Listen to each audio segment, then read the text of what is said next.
Uma alegria estar aqui e vamos rapidamente para a palavra de Deus. Abra comigo a sua Bíblia, ou acesse a sua Bíblia no seu celular, lá no Evangelho de João, no capítulo 4.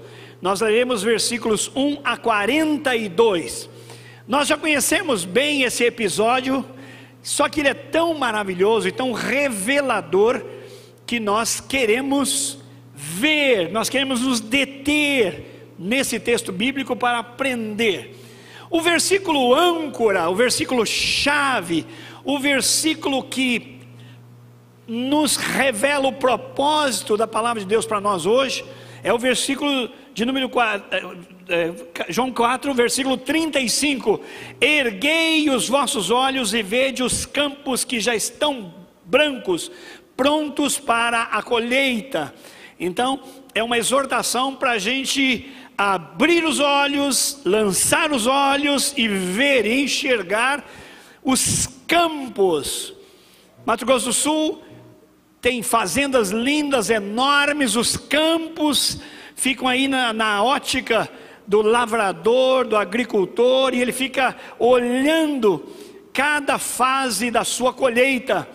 E no texto bíblico o Senhor Jesus diz assim: olha, vocês estão querendo dizer que daqui a 4 meses se dará a colheita. Vocês estão demorando demais. Ela está branca, está pronta agora. Levantai os vossos olhos e vede que os campos já estão brancos, prontos para a colheita. Vamos colher, é isso aí. Então essa é a chave desse texto. Vamos lê-lo juntos aí, meus irmãos. Os fariseus ouviram falar que Jesus estava fazendo e batizando, fazendo discípulos e batizando mais discípulos que João, embora não fosse Jesus mesmo quem batizasse, mas os seus discípulos. Quando o Senhor ficou sabendo disso, saiu da Judeia e voltou uma vez mais à Galileia. Era-lhe necessário passar por Samaria. Segura aí um pouquinho. Era-lhe. Esse lhe é um pronome oblíquo que leva a pessoa de Jesus. Era necessário a Jesus passar por Samaria. E isso é um gancho hermenêutico, de interpretação dessa escritura. Então eu quero que você repita comigo. Era necessário para Jesus passar por Samaria. Diga lá. Era necessário para Jesus passar por Samaria. Assim, chegou a uma cidade de Samaria chamada Sicar, perto das terras que Jacó dera a seu filho José. Havia ali o poço de Jacó. Jesus, cansado da viagem, era meio-dia, sentou-se à beira do poço. Isso deu-se por volta do meio-dia. Imagina, cansado de andar, meio-dia, sol na cabeça, cansado. Nisso, enquanto Jesus está ali, veio uma mulher samaritana tirar água, uma mulher daquela região. Disse-lhe Jesus: dê-me um pouco de água. Os seus discípulos nesse momento tinham ido comprar comida na cidade, estavam fora dali.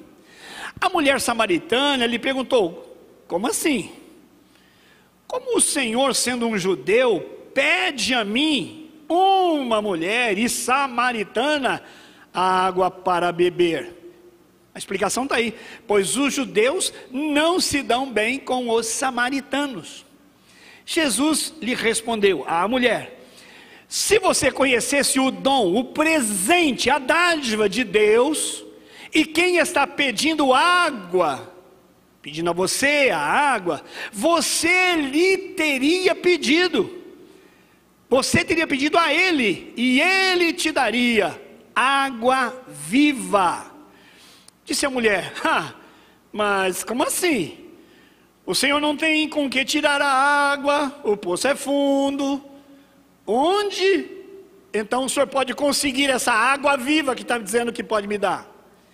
Acaso, por acaso, o Senhor é maior, melhor, mais qualificado do que o nosso pai Jacó, que nos deu o poço, esse poço, do qual ele mesmo bebeu, bem como os seus filhos e o seu gado são maior que eles, oferecendo água? Jesus respondeu: espera só um pouquinho, vou falar dessa água. quem beber dessa água que você está falando, a água do poço, tornará ter sede outra vez.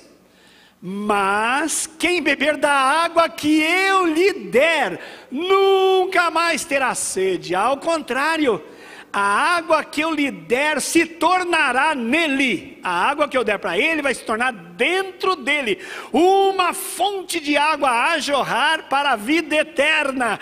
Não é uma solução para cá, é para toda a vida e a vida eterna. A mulher, diante dessa afirmação, fez o quê? A mulher disse: Senhor, então o Senhor tem essa água poderosa, então me dá dessa água, para que eu não tenha mais sede. Não quero mais ter sede. Se essa água que o Senhor diz mata a sede para sempre, eu quero ficar sem sede. E outra coisa, para que eu não preciso voltar aqui e tirar a água, é meio-dia, é todo dia, então me dá essa água aí. Você nota que há uma hostilidade, há uma incredulidade na fala da mulher em relação ao que Jesus havia dito a ela: pede para mim e eu vou te dar água viva para beber, e você vai viver aqui e vai jorrar para toda a eternidade. E ela disse: mas como? O senhor é maior? O senhor não tem? E ele disse: vá, chame o seu marido e volte. Bem, eu não tenho marido, respondeu ela. Disse-lhe Jesus: você falou corretamente, falou a verdade, dizendo que não tem marido. Porque de fato, o fato é que você já teve 5 maridos. Mas o homem com quem agora você vive não é o seu marido. O que você acabou de dizer é verdade mesmo. Aí mudou, né? A mulher disse: Senhor, Kyrios, Senhor, eu vejo que o Senhor é profeta. Aí o assunto para ela tornou-se religioso. Se o Senhor é profeta, eu quero saber. Os nossos antepassados aqui da região de Samaria, do Reino do Norte, adoraram neste monte, Gerizim. Mas vocês, os judeus lá do Reino do Sul, dizem que é lá em Jerusalém o lugar onde se deve adorar. Então ela começa a falar do lugar onde alguém será bem-sucedido para adorar a Deus. Eu quero tirar uma dúvida, já que o senhor é profeta: é aqui ou é lá? Aí Jesus explica, versículo 21.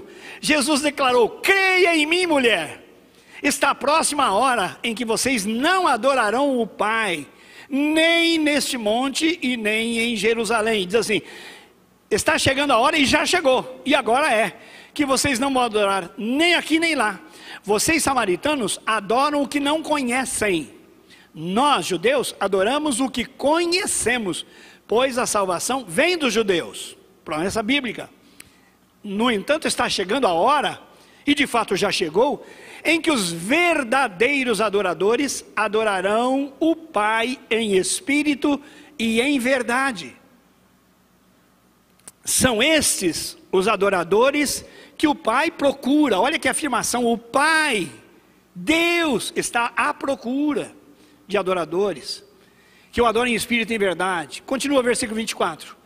Aí Jesus começa a se auto-revelar: Deus é espírito e é necessário que os seus adoradores o adorem em espírito e em verdade.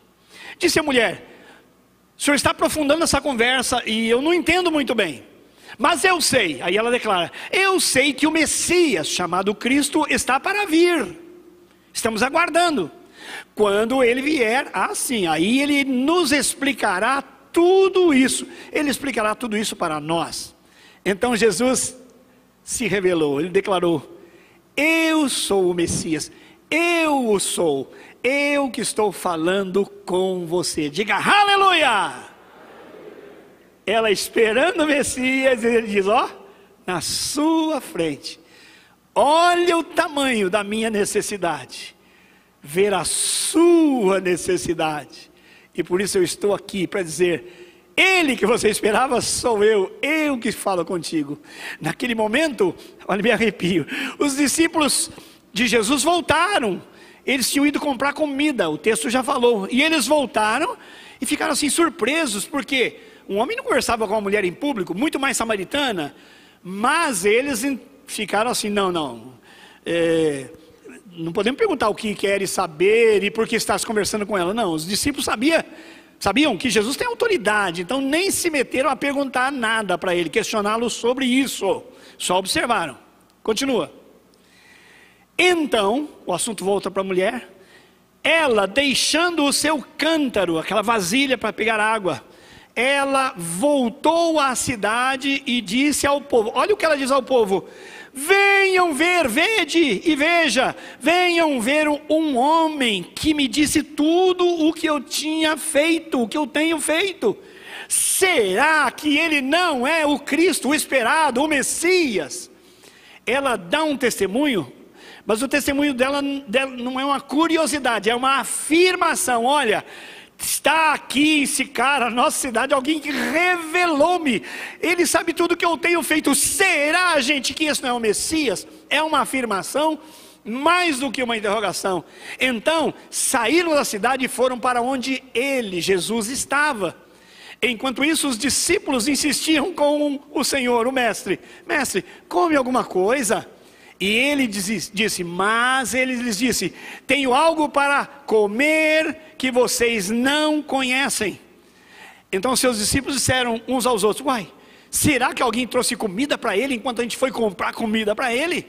Disse Jesus: a minha comida é fazer a vontade daquele que me enviou, e a minha comida é concluir a sua obra. Vê? É fazer e é concluir, presta atenção, são dois movimentos, uma ação e uma percepção de duração.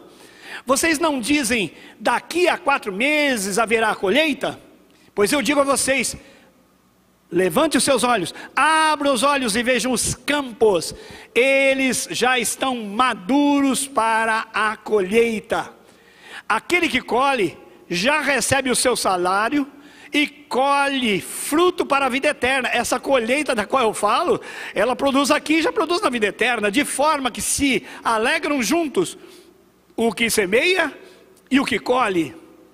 Assim, é verdadeiro o ditado: um semeia e o outro colhe. Eu os enviei para colherem o que vocês não cultivaram. Outros realizaram o trabalho árduo e vocês vieram usufruir do trabalho deles. Muitos samaritanos daquela cidade creram nele, creram em Jesus. Por quê? Por causa do seguinte testemunho dado por aquela mulher, pela mulher: ele me disse tudo o que eu tenho feito. Eles creram. Assim, quando se aproximaram dele, Jesus, os samaritanos insistiram em que ele ficasse com eles, e ele ficou lá com eles 2 dias.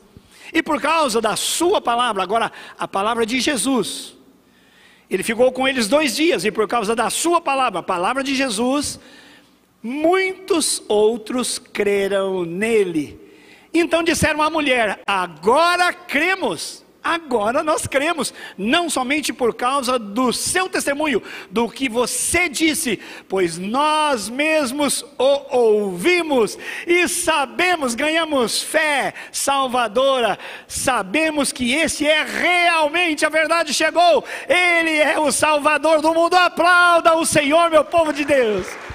Que coisa maravilhosa!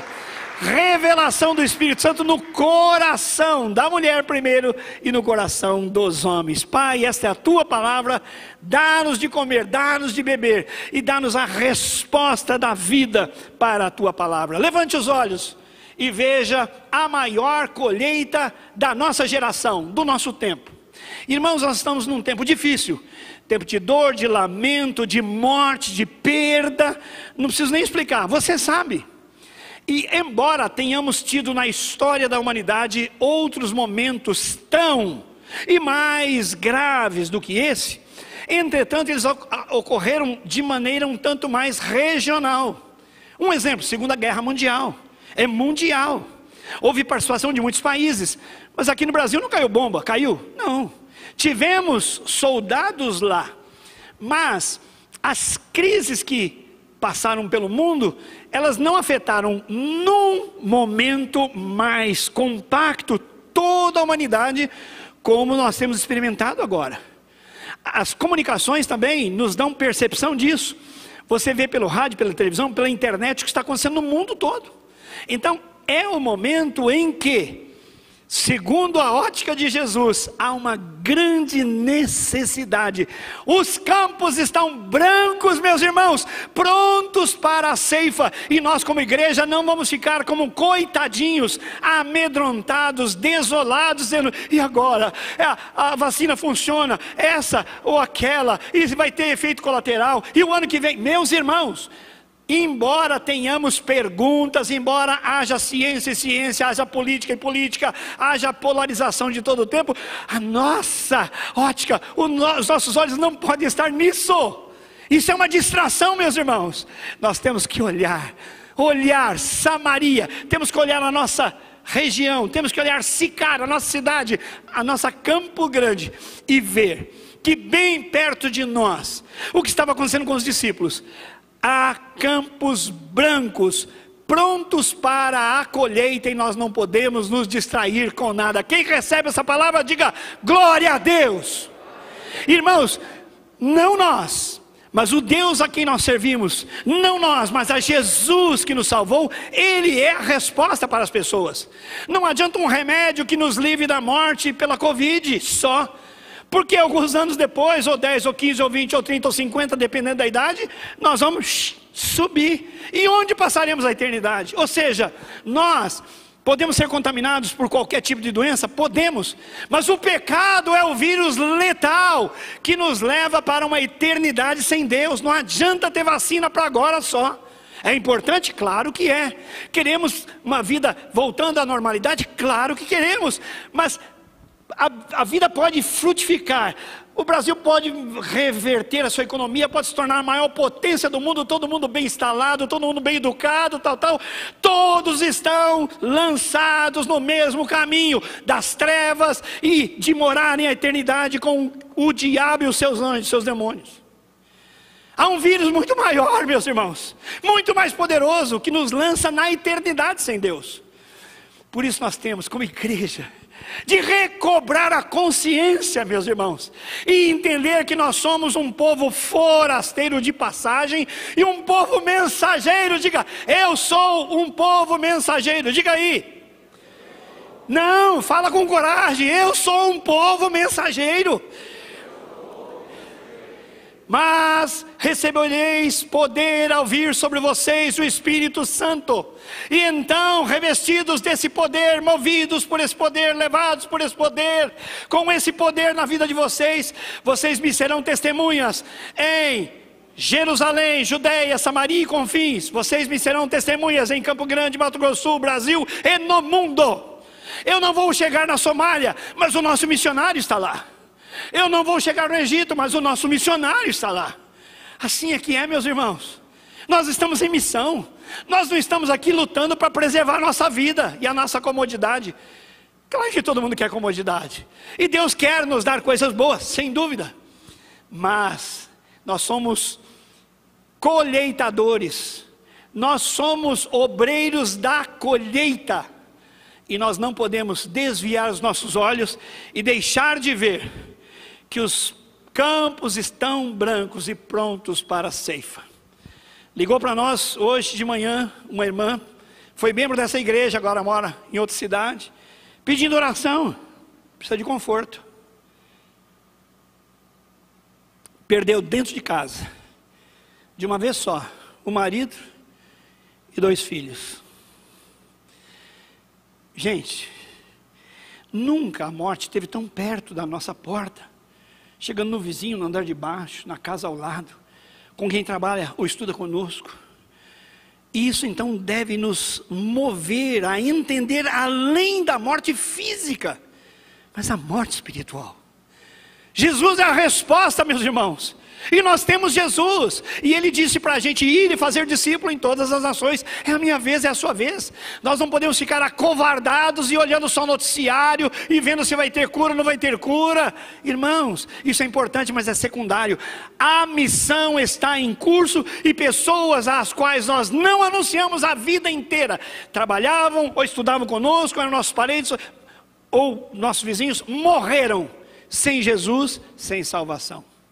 No culto hoje das 8 horas da manhã, um hino bem tradicional, cantamos: não me falaram de Cristo, não me falaram de Cristo. Tantos vi que salvou, mas ninguém se importou em falar-me da graça de Cristo. Quando eu chegar ao céu, tiver a notícia de que o meu vizinho vai dizer: eu até via uma família sair aqui todo domingo, hora marcada, 8, 10, ou 17, 19. Eles até tinham um jeito peculiar de vestir, se vestiam bem, as crianças, mão dadas. Mas vocês sabem, eu sempre fiquei curioso. Mas eles não me falaram de Cristo. Eu vi religião na vida deles, mas Jesus eu não conheço, eu não ouvi. Era uma figura histórica de uma imagem pregada numa cruz. Irmãos, vamos aprender com Jesus. Vamos aprender com Jesus. Então eu quero destacar nesse texto 4 ações: enxergar, escolher, revelar e sonhar. Esse é, por assim dizer, nesse texto, o plano mestre de evangelização de Jesus. É assim. Primeiro é enxergar a necessidade. Diz o texto que Jesus era-lhe necessário passar por Samaria. Você sabe que todo judeu lá do reino do sul, Jerusalém, a capital, tribos de Judá e Benjamim, reino do sul, foram divididos. E do reino do norte, 10 tribos estavam ali com a capital em Samaria. No ano 722 antes de Cristo, por idolatria, por sacrificarem os seus próprios filhos, por imoralidade sexual e injustiça social, por crimes de toda sorte, por completa desobediência a Deus, o reino do norte foi levado cativo para a Assíria. Todas as cidades foram tomadas, o reino acabou, foram levados pelo rei da Síria. E aquele rei tinha como propósito repovoar as regiões dominadas. Então, para aquela região geográfica, ele trouxe povos de 5 nações diferentes. Então, para Samaria, os samaritanos foram embora, e para Samaria vieram quem? 5 nações, 5 cidades. E eles vieram para aquela região, cada um com seu Deus. O meu Deus é A, o meu Deus é B, o meu Deus é C, o meu Deus é D. Cada um veio com seu Deus. Então, os judeus do Reino do Sul, cuja capital era Jerusalém, 135 anos depois, também por infidelidade a Deus, foi para a Babilônia. Ficou lá 70 anos. Quando volta mais dividido. Por quê? Com relação a Samaria. Esses são idólatras. Nós fomos para o exílio, mas no exílio nós aprendemos que há um só Deus, é Jeová. Então, pelo menos o Reino do Sul, os judeus, falavam: nós sabemos, só um é o Senhor, é Jeová. Os outros misturaram, é Jeová e mais 5 deuses. Por isso, os judeus não se davam com os samaritanos, e falavam que eles eram a lenha própria para o inferno, que o samaritano tinha que queimar como lenha no inferno. Jesus vai sair da capital para a Galileia. No mapa, o caminho mais curto é sair de Jerusalém e ir para a Galileia, passando por Samaria. Era o caminho mais curto. Entretanto, os judeus não faziam isso. Sabe o que eles faziam? Eles vinham de lá, quando chegavam perto de Samaria, eles atravessavam o rio Jordão, iam por outra região, para não pisarem no solo de Samaria, que era um povo desqualificado, um povo pecador, um povo que adorava vários deuses, politeístas. Mas o texto diz que para Jesus era necessário passar por Samaria, porque Jesus se incomoda. Era necessário porque ele via a necessidade daquela mulher e daquele povo todo receber as boas novas de salvação. Então nós temos que olhar a necessidade de Campo Grande, meus irmãos. Para todo mundo pode ser um lugar de passagem, para nós não pode ser. Aqui é o lugar onde nós vemos as necessidades. Temos que olhar as necessidades. Então vamos enxergar. Aqui é um beco, não é? É um corredor do tráfico, meus irmãos. Temos muita gente morrendo por causa do tráfico aqui. Aqui é um dos lugares no país onde tem mais abuso de crianças. Viviane, Projeto Nova, da nossa fundação, diz claramente que as informações que não são publicadas dão-nos conta de que nós somos um dos lugares que mais molesta a criança. Nós tivemos uma vez um evento aqui do projeto, e muitas mulheres vieram, e tinha uma criança pequenininha, 5 aninhos. E você sabe, eu brinco com todo mundo: oi princesa, oi príncipe, igual eu fiz ali há pouquinho no hall. E quando eu me aproximei daquela criança, ela fez assim, e eu logo entendi. Falei: Senhor, tem misericórdia. Conversei com a responsável e ela disse: sabe, pastor, são essas tristezas com as quais eu me deparo todo dia e toda hora. Por isso que a igreja precisa orar, precisa contribuir, precisa participar, precisa se incomodar, precisa ver a necessidade. A mãe dessa garotinha faz programa por um maço de cigarros, que custa uma bagatela, mas ela dá a filha de 5 anos para programas de R$50 com homens. Meus irmãos, Jesus não podia ver Samaria e passar de largo, atravessar o rio e continuar condenando. Ele tinha que ir por os pés onde estava a necessidade. Era-lhe necessário. Então nós temos que fazer isso. Vamos olhar para Campo Grande. A gente tem feito marchas, caminhadas ao longo de muitos anos, dizendo: Campo Grande é do Senhor Jesus. E acredite se quiser, há quem diga: é uma palhaçada esse negócio de Campo Grande é do Senhor Jesus. Se fosse, não tinha todo esse caos aí.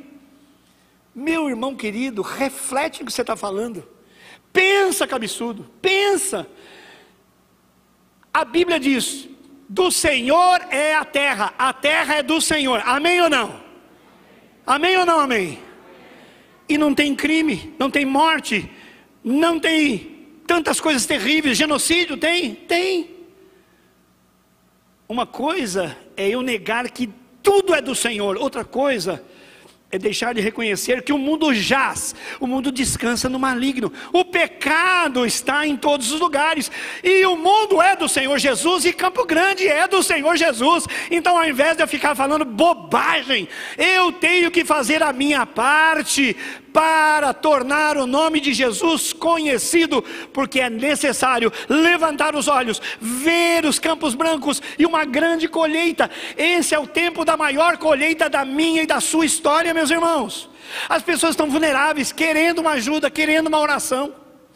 Hoje estava conversando com uma irmã, e ela disse: pastor, eu tenho um grupo de WhatsApp, então eu gravei uma oração por uma amiga minha.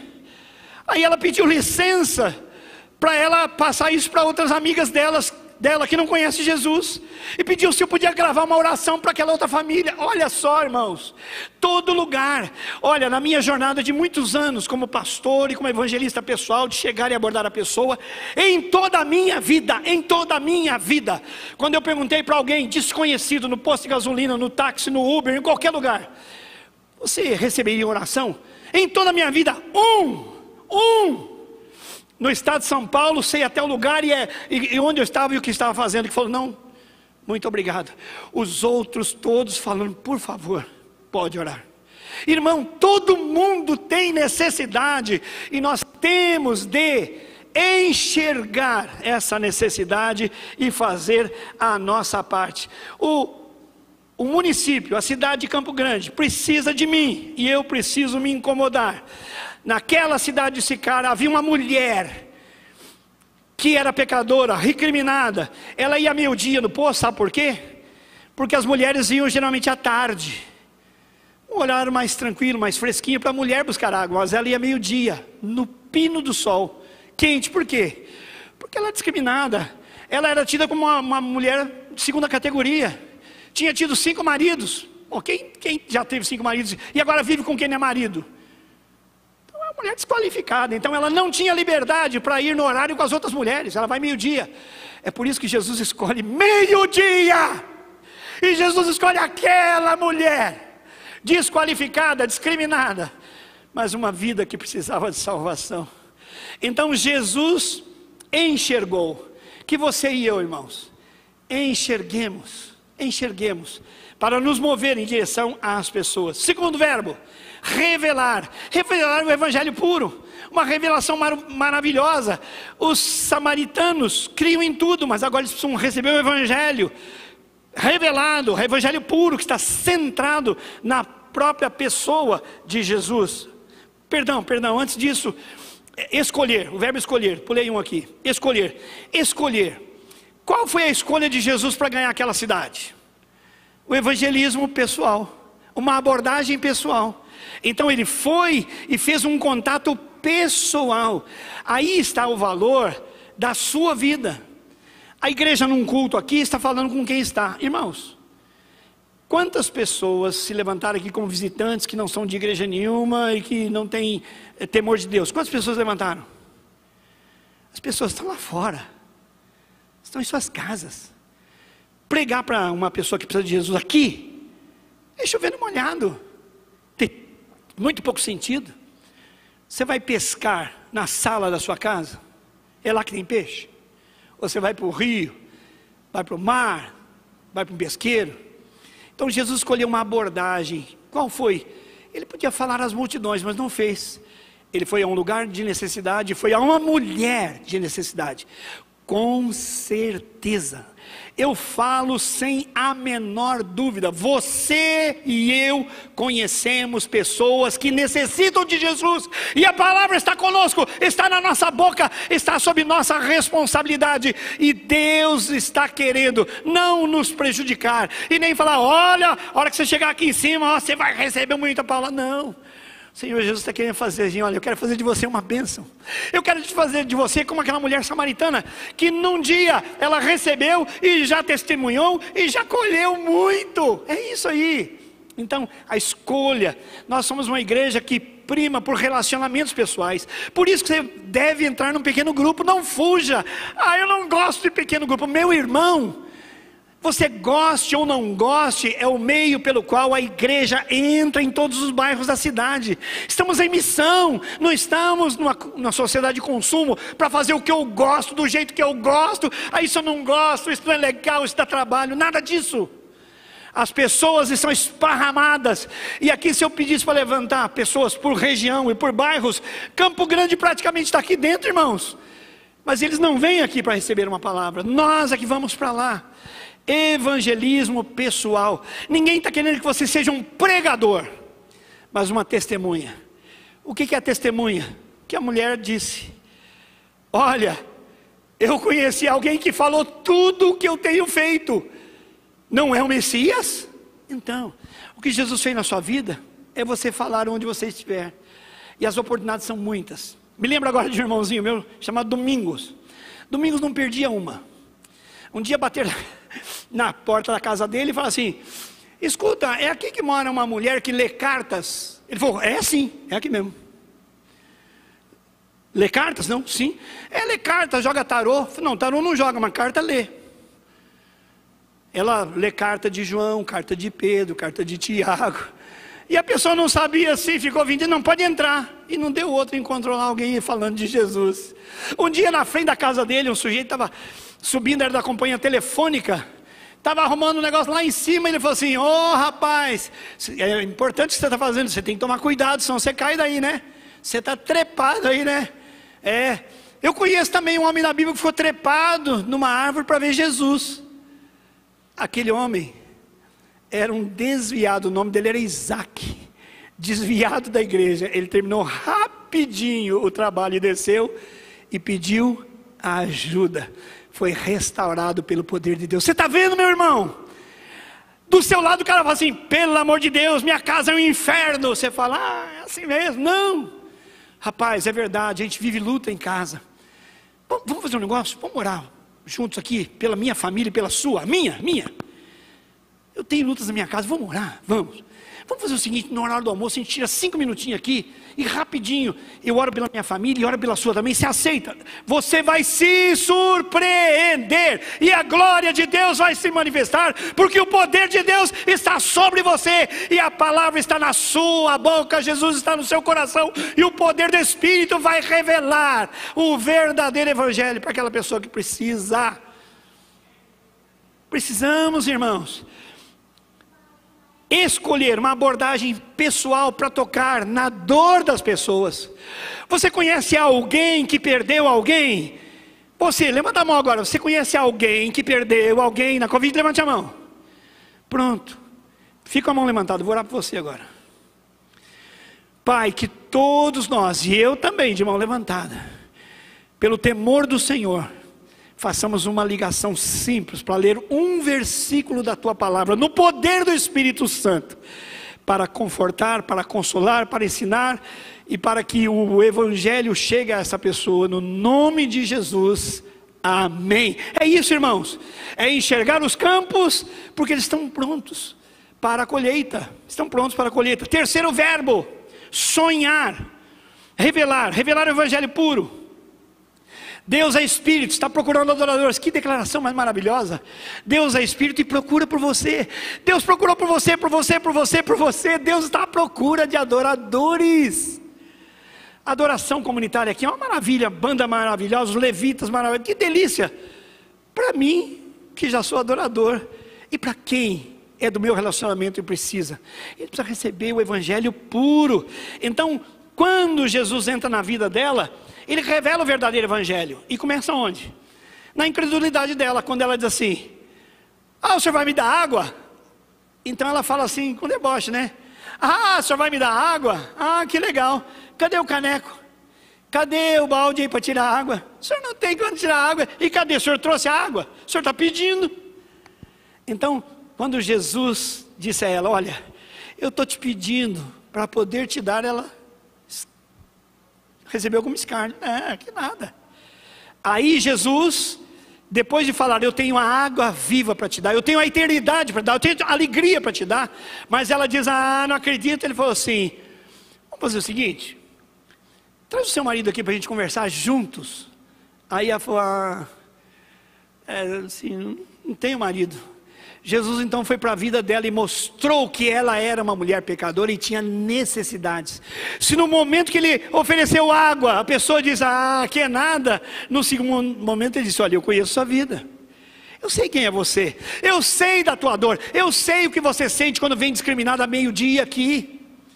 Então Jesus revela: olha, o Pai procura adoradores. Quando ela começa a falar de religião, ele fala: não, a salvação vem dos judeus, vem de Jesus. E aí ela fala: eu sei, o senhor está falando coisas interessantes, mas eu ainda fico em dúvida. Quando vier o Messias, ele vai revelar tudo. Aí ele diz: eu sou o Messias, eu que falo contigo. Então, meus irmãos, que coisa maravilhosa. Primeiro, Jesus enxergou a necessidade da cidade, da região e da mulher. Segundo lugar, Jesus escolheu relacionamento pessoal. Entrou na vida, tocou na vida da mulher, na sua dor e no seu pecado. E agora revela o verdadeiro Evangelho e termina dizendo: o Messias, você está esperando o Messias? Estou. Você crê no Messias? Eu creio. Então, eu estou aqui, sou eu. Diante dessa revelação pelo Espírito de Deus, com a revelação do pecado dela, ela creu. Por isso ela deixou o cântaro. A água que era importante deixou de ser, e ela saiu agora e vai anunciar. Interessante, alguns comentaristas até citam isso, que ela foi aos homens da cidade, não foi às mulheres da cidade. Porque é natural uma mulher chamar a outra, né? Por que será que ela foi falar com os homens da cidade?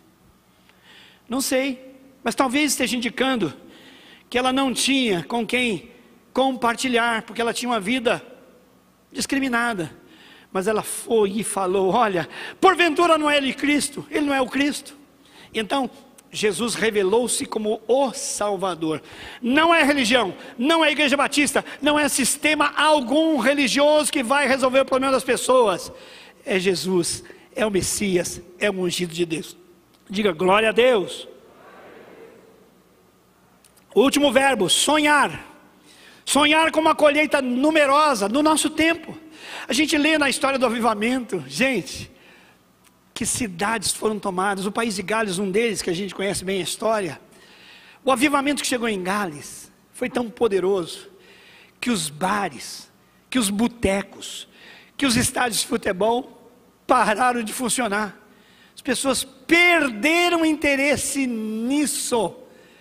E as igrejas, os templos estavam lotados, milhares de pessoas, porque houve uma grande colheita. E nós queremos sonhar no nosso tempo, porque mesmo no tempo do país de Gales, aquele avivamento, o mundo não estava como está hoje. Hoje, em qualquer lugar, em todas as circunstâncias, rico, pobre, gente que tem muito dinheiro, gente que tem pouco dinheiro, gente que tem hospital, gente que é médico, está refém de uma situação. Então nós podemos sonhar. Aquela mulher, ela não sabia que quando ela anunciasse pelo testemunho dela, ela estaria participando de uma grande colheita. É o caso do novo convertido, que imediatamente deu testemunho e imediatamente colheu resultados para a vida eterna. Você não crê? Você que é líder de pequeno grupo, você que é membro de pequeno grupo, você que é líder de missões, você que é membro dessa igreja, você não crê que Jesus pode fazer um grande avivamento? Nós podemos alcançar essa cidade para Jesus? Vamos entrar no plano mestre de Jesus, enxergar os campos brancos, enxergar a necessidade das pessoas. Vamos escolher esse caminho do relacionamento. Você não é pregador, não sabe falar no microfone. Você pode, através dos seus relacionamentos, do WhatsApp, chegar nas pessoas. Você pode depois anunciar o evangelho pelo seu testemunho, o evangelho puro. Jesus, Jesus, Jesus. Não é igreja, é Jesus. E você pode ver os milagres que Deus pode fazer através da sua vida. Quando aquela mulher poderia imaginar que ela ajudaria a popular o céu, que ela podia colaborar enchendo o céu de vidas, a autoimagem dela qual era? O que as pessoas achavam dela? Nada indicava que ela seria uma das maiores evangelistas, e no dia da sua conversão, não há um homem e uma mulher que tenham nascido de novo que não tenham esse poder, porque o poder não está na sua cultura, nem no seu conhecimento bíblico. Mas eu não sei, aquela mulher não sabia nada de Jesus, a não ser que ela deu de cara com ele, e viu a promessa da vida eterna, e ele ofereceu para ela, e ele provou pelo conhecimento que ela precisava mudar de vida. Ela só tinha o testemunho. Olha o que ele fez em mim. Jesus uma vez curou um cego de nascença, e deu uma grande polêmica, porque ele foi perseguido pelo sistema religioso, e todo mundo perguntava para ele, para o pai dele: mas quem é Jesus? O que é que Jesus? Eles queriam prender Jesus. E ele falou assim: ó, não sei, eu não sei nada de Jesus, eu não sei, eu só sei que eu era cego e agora vejo. Eu só sei uma coisa: eu era cego e agora vejo. Eu não sei a Bíblia, eu não sei os nomes dos livros, não interessa. É muito bom saber, é necessário saber, mas se você não sabe, diz o que você sabe. Eu era infeliz até o dia que eu entreguei minha vida para Jesus. Eu tinha medo da morte. Todo mundo está falando: e a morte, a morte, a morte. Oportunidade de a gente falar: puxa vida, é verdade, a morte. Fico pensando, se chegar agora, estou preparado? Olha, gente, deixa. A bola está na marca do pênalti. Quando alguém fala: poxa vida, ninguém sabe do amanhã, você fala: a gente não sabe. Mas e o amanhã com Deus? E se a gente partir agora? Os nossos relacionamentos em casa, perdão em casa, está tudo em dia. E nós e Deus? Olha, gente, sonhar com um grande resultado. Baixe sua cabeça, feche seus olhos. Eu tenho 4 desafios para você. Assumir o compromisso de fazer a vontade de Deus, testemunhar no poder do Espírito Santo e deixar os resultados com Ele. Jesus disse: vocês estão preocupados com a comida, é justo, todo mundo tem que comer, mas a minha fome, a minha sede é de fazer a vontade do meu Pai e levar de volta para casa os que estão perdidos. Segundo, entender a urgência da tarefa, levantar os olhos e ver que eles já estão prontos, falta quem faça a colheita.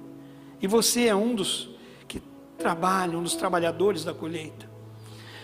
Outro desafio: semeie e colhe para a vida eterna.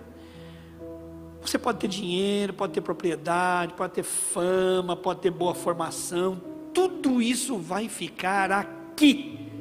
Jesus disse: quem colhe vida, colhe para a eternidade. Quando eu levo Jesus aqui, eu estou enriquecendo minha experiência pessoal e a minha experiência na glória.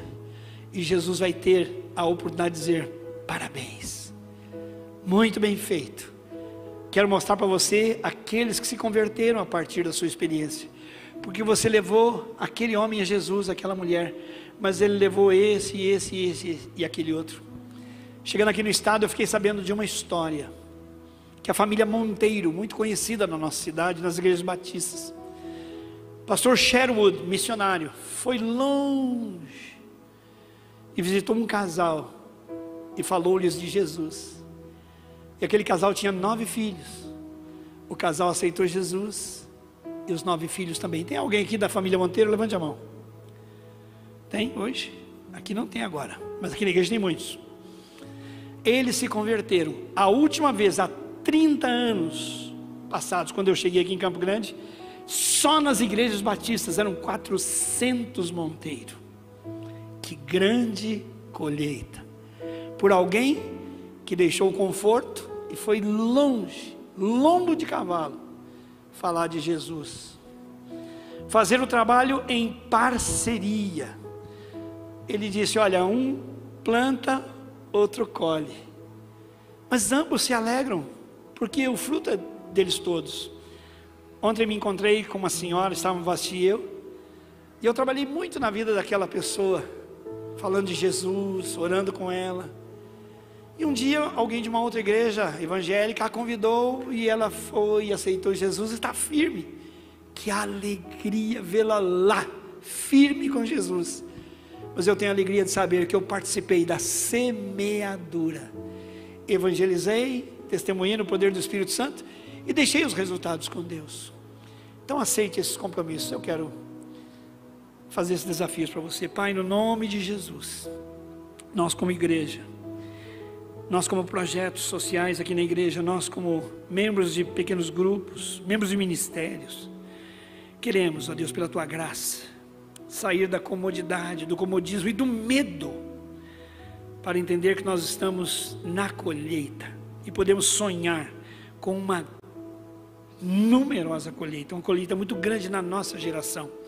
Não nos deixe ficar conhecendo o Salmo 23:1, o Senhor é meu pastor, nada me faltará, só para nós.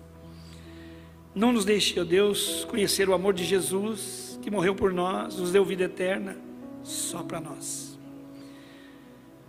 Quero falar com você agora também, talvez aqui no templo, talvez em casa, ou no carro, acessando a internet, não sei que dia, nem que hora. Se você se sente como aquela mulher samaritana, discriminada, pecadora ou pecador, receba hoje esta palavra para você.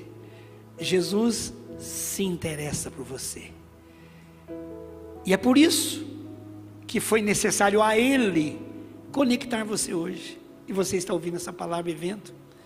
Ele te ama, Ele tem um plano maravilhoso para você. Todos podem te discriminar, você pode sentir vergonha de si mesmo, mas Jesus julgou necessário entrar na sua agenda para dizer que te ama e que tem um plano maravilhoso para você e tem a vida eterna para te dar. O que você precisa fazer como a mulher samaritana? Receber o presente da vida eterna, reconhecer os seus pecados e deixar-se achar por Deus. Diga a Deus: Deus, eu estou facinha hoje, entra no meu coração. O Senhor está me procurando e eu estou aqui, o Senhor me achou. Eu entrego a minha vida a Ti, eu confesso o meu pecado, e eu declaro que eu preciso de Jesus, porque eu posso até sobreviver à Covid, mas sem Jesus eu não sobreviverei à ira eterna, ao juízo eterno. E eu quero estar com o Senhor, quero ser um adorador. Se você está nos acompanhando e tem no chat aí do YouTube, visualize aí: eu quero Jesus. Clique, eu quero Jesus, e nós iremos, pela graça de Deus, entrar em contato com você e tentar buscar maneiras de ajudar você onde você estiver. Que Deus assim nos abençoe.